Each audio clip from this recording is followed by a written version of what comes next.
Aha turi ni mu karere ka Karongi n'intara y'Uburengerazuba, ni mu mahumbezi y'ikiyaga cya Kivu, ni mu masaha ya mu gitondo, abantu barajya ku murimo, abandi mu nkengero z'ikiyaga dusanze batetse amasafuriya yabo ku mashyiga, ni ahagana mu masaha ya saa yine za mu gitondo. Reka tubegere tubanze tumenye ngo ese ni bantu ki, bakora iki? Nitwa Bagira, njyewe ndi umukozi hano ku kiyaga, ndi umurobyi, ndoba isambaza nkoresheje amato tubona hano. Kuroba ni igikorwa gikorwa mu masaha y'ijoro, gitangira saa 11 n'igice z'umugoroba, nibwo aya mato turimo kubona hano aba agiye hejuru ku mazi. Iyo tugeze ku mazi tugera saa 12 zirenga, dushyiramo icyo twita urushundura, cyangwa se twebwe imvugo yacu ni umuraga.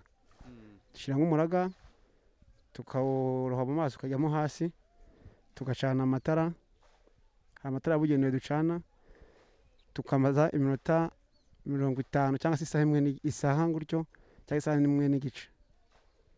Nyuma y'isaha 1 n'igice dukuramo, tuvuga ngo gukurura, turawukurura tukawushyira hejuru, tugakuramo isambaza zagiyemo. Iyo tumaze kuzikuramo dufata umuraga tukawushyira mu bwato, tukavugama, tukava aho turi tukajya hirya y'aho twari turi, tukongera tugashyiramo umuraga, tukaryamaho, tukawukuramo saa 5 n'igice z'ijoro. Tukamara kuwukuramo saa 5 n'igice, tukongera nabwo tugafata izindi sambaza, tuzita urwiro rwa kabiri. Niko barugituvuga ngo ni urwiro rwa kabiri. Apolo urwiro rwa kabiri twongera tugakuramo umuraga, tukavugama, tukajya gushaka isambaza za burakeye. Dushikaho tugiye kuzishakira nka saa 7 n'igice, umwe saa 8 tugasubizamo umuraga, umutego, tukaryama, tukawukuramo mu gitondo saa 10:45 za mu gitondo, tukaba turangije gukora icyo twita uburobyi. Uvuye hano turi aha duhagaze, dukoresha ahantu ha metero 300 cyangwa se 500 kugira ngo tugere ahantu tugomba gushakira isambaza. Ubwo urumva tuba twavuye hafi y'inkengero ku nkombe aha ngaha, tuba twavuye twagiye mu muhengeri. Aho bapimurira niho babarira, niho bakorera, babarira plutôt umushahara wa nyiri ikipe.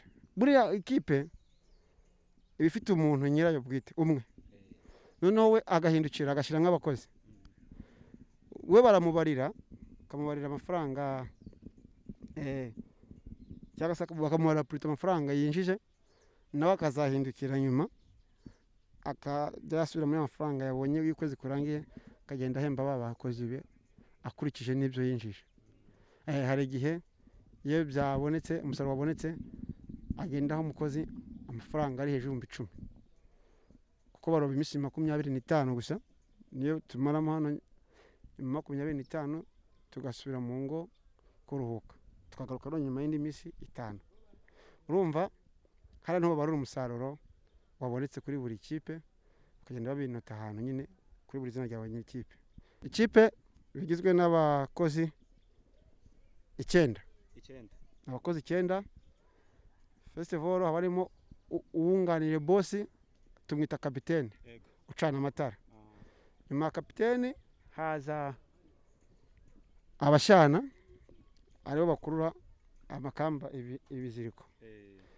Baba ari abashana 8 bakurura ibiziriko. Nyuma abashana 8 hakazaho umwana mutoya ayo kita itanda, umuntu ushinzwe guteka. Umuntu ushinzwe guteka mu mwita ntanda? Tumwita itanda. Intanda ubwo ni ikihe kirimo? Bo ndumva tsunda kishyira cyo kirimo. Itanda ni nk'amashi, ni ururimi rw'amashi rwaturutse iyo, kuko babivuga neza ngo twewe ruhehe tanda wecu. Ngo bavuga twewe ruhehe tanda wecu.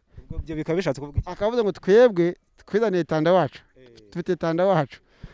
Urumva ni amashi mu Kinyarwanda, ni umutetsi, ni umuteka rushinzwe guteka. Buriya mu gitondo iyo twomotse tuba dufite isambaza zacu natwe ku ruhande, tugenda tugurisha zikatwinjiza amafaranga. Hari gusanga umuntu umwe ku munsi yabonye 4, 5 bitewe n'isambaza bafite. Aka kazi nta mugore wazamo. Kubera iki abagore barahejwe mu burobyi?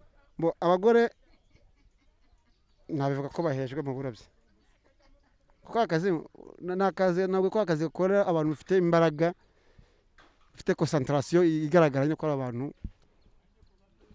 bafite experience.